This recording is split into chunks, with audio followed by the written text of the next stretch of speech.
गिबियावनो बयखौबो दिनैनि गोदान मोनसे भिडिअआव फिन खेब बरायनानै लाग्रोबावबाय। दिनै आं नोंथांमोननि सिगाङाव बिटिसिनि डिपुटि चिफ रिहन दैमारि बिथांनि गासै डिटेल्सफोरखौ नोंथांमोननि सिगाङाव फोरमायनानै होगोन। जों मिथिखागौ फैगौ आसाम एसेम्ब्लिनि इलेक्सनाव रिहन दैमारि बिथाङा बिपिएफ दोलोनिफ्राय उदालगुरि बिधानसभा बियाबनिफ्राय बिजाथिलाइ गथायबाय। बेनिखायनो रिहन दैमारि बिथाङा गावनि एफिडेभिटआव मा फोरमानलाइखौ साबमिट खालामदों बेनि गासै डिटेल्सफोरखौ नोंथांमोननि सिगाङाव फोरमायनानै होगोन। रिहन दैमारि बिथाङा बेसेबांसिम फरायनाय, रिहन दैमारिनि प्रपार्टिसफोरा बेसेबां, बेजों लोगोसेनो रिहन दैमारिनि आखायाव बेसेबां रां दङ, रिहन दैमारि बिथांनाव माबाफोर केस दङ नामा, गासै डिटेल्सफोरखौ नोंथांमोननि सिगाङाव बे भिडिअनि गेजेरजों फोरमायनानै होगोन। बेनिखायनो नोंथांमोना भिडिअखौ स्किप खालामाजासे जोबजासिम नायलां। भिडिअखौ जागायजेननायनि सिगां नोंथांमोननिसिम गुरै खावलायनाय, नोंथांमोना दासिमबो आंनि चेनेलखौ साबस्क्राइब खालामनानै लायाखैबा सिगाङावनो साबस्क्राइब खालामनानै लाग्रोब्लानो जाबाय, जाहाथे आंनि गोदान आपडेटफोरखौ मोननो हायो। थ' बिदिब्ला दिनैनि भिडिअखौ जागायदिनि। दा रिहन दैमारि बिथांनि गासै डिटेल्सफोरखौ नायनो थाखाय जों सिगाङावनो सेलेक्ट खालामनानै लाग्रोनोसै, स्टेटखौ सेलेक्ट खालामनोसै, आसाम, फेज 1, जों दानिया कनस्टिटिउन्सिखौ सेलेक्ट खालामनानै लानोसै। रिहन दैमारि बिथाङा उदालगुरि बिधानसभा बियाबनिफ्राय गेलेदों नालाय, दायो उदालगुरिखौ सेलेक्ट खालामनानै लानोसै। उदालगुरिखौ सेलेक्ट खालामखांनायनि उनाव फिल्टाराव थुनानै होदो। फिल्टाराव थुनानै होयोब्लानो गासै केन्डिडेटफोरा ओंखारनानै फैगोन। दा जों रिहन दैमारिखौ सेलेक्ट खालामनानै लानोसै। दा नैबेवहाय रिहन दैमारिया दङ, जों दायो बेवहाय भिउ मराव थुनानै होनोसै।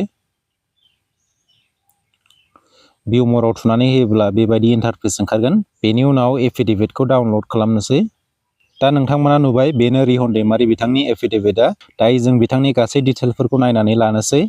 दा जोंना नैबे नाम्बार 1आवनो दङ रिहन दैमारि बिथाङा बेसेबां फाइनान्सियेल इयारावहाय इनकाम टेक्स पे खालामदों। नोंथांमोना नैबेवहाय नुनो हाखादों, एमाउन्टफोरखौ नायनानै लाबानो जाबाय। नाम्बार 1आव दङ रिहन दैमारि, नाम्बार 2आव दङ बिथांनि वाइफ। बिथांनि वाइफआ बेसेबां फाइनान्सियेल इयाराव बेसेबां टेक्स पे खालामदों नोंथांमोना नैबेवहाय नुनो हाखादों। दा गुबुन डिटेल्सफोरखौ नायनो थाखाय जों गोजौआव नारखोलांबाय थानोसै। दा नोंथांमोना नैबेवहाय नुनो हादों रिहन दैमारि बिथांनाव माबाफोर केस दङ नामा, नोंथांमोना नैबेवहाय नुनो हादों। आंनि नुनायावथ' बेवहाय मोनसेबो केस गैया। आंनिया माबाफोर गोरोन्थि जालांनो हागौ, नोंथांमोना गोरोन्थि जायोब्ला निमाहा होगोन होननानै आसा खालामनाय थाबाय। मानोना बेवहाय गोबां फिसा डिटेल्सफोरानो दंजोबो। नमिनेसन गथायनायावहाय गासै डिटेल्सफोरखौनो होजोबनांगौ जायो। दा नोंथांमोना नैबेवहाय नुनो हादों रिहन दैमारि बिथांनि आखायाव दायो बेसेबां केस दं होननानै बुङोब्ला नोंथांमोना नैबेवहाय एमाउन्टखौ नुनो हाखादों। नैबे लेफ्ट साइडनिया जाबाय रिहन दैमारि बिथांनि आखायाव बेसेबां केस थाखा दङ, आरो ओरैजाय राइट साइडनिया जाबाय रिहन दैमारि बिथांनि वाइफनावहाय एबा हिन्जावनावहाय बेसेबां आखायाव रां दङ नैबेखौ नुनो हादों।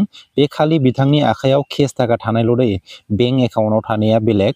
दा नोंथांमोना गाहायाव नुदों रिहन दैमारि बिथांनाव मोनबेसे बेंक एकाउन्ट दङ। ओरै लेफ्ट साइडनिया जाबाय रिहन दैमारि बिथांनि, राइट साइडनिया जाबाय रिहन दैमारि बिथांनि हिन्जावनि एबा वाइफनि।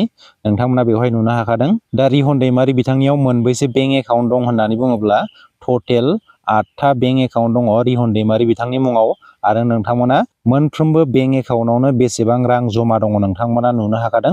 आरो नोंथांमोनाबो गावबागावनो इलेक्सन कमिसननि अफिसियेल वेबसाइटआव थांनानै गावबागाव बियाबनि केन्डिडेटफोरनि डिटेल्सफोरखौ नायनानै लानो हागोन।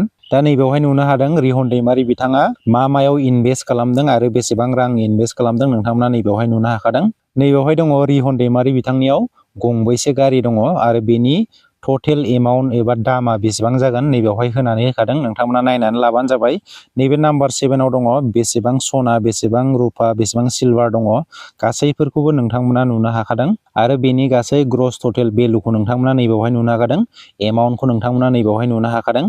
नायनानै लाबानो जाबाय, आं खुगाजों बुंला, नोंथांमोना नुनो हाखादों। नोंथांमोना नैबेवहाय नुनो हाखादों एग्रिकालचार लेन्ड बबे जायगायाव दङ नोंथांमोना बेखौ नुनो हाखादों। आरो बेसेबां बिघा दङ नोंथांमोना नायनानै लाबानो जाबाय। बेसेबां एकर्स दङ नोंथांमोना नैबेवहाय नुनो हाखादों। बेसेबां मायथाइयाव बायदों नोंथांमोना बेखौबो नुनो हाखादों। आरो बैफोर हानि एप्रक्सिमेट कारेन्ट भेलु एबा दानि भेलुआ बेसेबां होननानै बुङोब्ला नोंथांमोना बेवहाय एमाउन्टखौ नुनो हाखादों रोखायैनो। बेवहाय दङ नैबेवहाय दङ नन एग्रिकालचार लेन्ड एबा माइ गायै हा बबे जायगायाव दङ नोंथांमोना बेखौ नुनो हाखादों। आरो बेसेबां स्कुवेर फिट नोंथांमोना बेवहायबो नुनो हादों। बेसेबां मायथाइयाव बायदों बेखौबो नोंथांमोना नैबेवहाय नुनो हादों। 2006नि 27 जानुवारियाव बिथाङा बे हाखौ बायदों, माने नन एग्रिकालचार लेन्ड हाखौ बायदों। आरो बै समाव बे हानि दामा बेसेबांमोन नोंथांमोना बेखौ नुनो हाखादों। आरो दानि एप्रक्सिमेट कारेन्ट भेलुखौबो नोंथांमोना नैबेवहाय नुनो हादों। गाहायावहाय नैबेवहाय नुनो हादों रिहन दैमारि बिथांनि रेसिडेन्सियेल बिल्डिं बबे जायगायाव दङ मा जायगायाव दं नोंथांमोना बेखौ नुनो हाखादों आरो बेसेबां स्क्वायर फिट नोंथांमोना नायनानै लाबानो जाबाय। बेखौ बायनायाव बिनि प्राइसआ बेसेबांमोन नोंथांमोना बेखौबो नुनो हाखादों आरो नोंथांमोना बेवहाय नुदों नै कारेन्ट भेलु बेनि गासै टटेल कारेन्ट मार्केट भेलुखौ नोंथांमोना नैबेवहाय नुखादों। नैबेवहाय दङ रिहन दैमारि बिथांनि लन, बिथांनियावहाय लन दं नामा, बिथांनियाव लन गैया आरो बिथांनि हिनजावनियाव लन दङ बेखौ देखायदों बेवहाय। गोबां डिटेल्सफोरानो दङ नैबेवहाय दङ डिटेल्स अफ प्रफेसन अर अकुपेसन बेवहाय रिहन दैमारि आरो रिहन दैमारि बिथांनि हिनजावा एबा वाइफआ मा मावो बेखौ बेवहाय फोरमायनानै होदों। रिहन दैमारि बिथाङा पलिटिशियान आरो बिथांनि हिनजावा बिजनेस वुमेन बेखौनो बेवहाय दिन्थिदों आरो बेवहाय रिहन दैमारि बिथांनि इनकाम सर्सेसआ मा बेखौ बेवहाय देखायदों। रिहन दैमारि बिथांनि इनकाम सर्सेसआनो जादों पेन्सन, एग्रिकालचार बिजनेस आरो इन्टारेस्ट इनकाम बेखौ बेवहाय देखायदों आरो बिथांनि एबा रिहन दैमारि बिथांनि हिनजावनि इनकाम सर्सेसआनो जादों रेन्टेल, एग्रिकालचार बिजनेस आरो इन्टारेस्ट इनकाम बेखौ बेवहाय देखायदों एबा दिन्थिदों। नैबे 10 नाम्बाराव दङ रिहन दैमारि बिथांनि इडुकेसन क्वालिफिकेसन बिथाङा बेसेबां फरायनाय होननानै बुङोब्ला बिथाङा BA पास आरो बिथाङा बेसेबां मायथाइयाव BA पास आउट जादों होननानै बुङोब्ला 1986 मायथाइयावनो बिथाङा BA पास जादों। दा बेनि गाहायाव दङ मुभेबल एसेट एबा जायगा दावथ्रोदनो हानाय एसेट्स जेरै गारि मटर सना रुफा बेनि भेलुखौ नायनानै लाबानो जाबाय। नोंथांमोना एमाउन्टखौ रोखायै नुखादों रिहन दैमारि बिथांनाव बेसेबां दङ आरो रिहन दैमारि बिथांनि हिनजावनियाव बेसेबां दङ नोंथांमोना एमाउन्टखौ नुखादों नै आरो इमुभेबल एसेट्स माने जायगा सोलायनो हायै एसेट्स दा नोंथांमोना बिनि एमाउन्टखौबो नुनो हाखादों। लेफ्ट साइडआव दङ रिहन दैमारि बिथांनि आरो राइट साइडआवहाय दङ रिहन दैमारि बिथांनि हिनजावनि। दा नोंथांमोना एमाउन्टखौ नुखादों नै। दा दिनैनि भिडिअआ एसेनोसै। नोंथांमोना भिडिअखौ इनफरमेटिभ मोनदोंब्ला मोनसे लाइक खालामदो। लोगो मोनफिनगोन गुबुन मोनसे भिडिअआव। गोजोन्थों।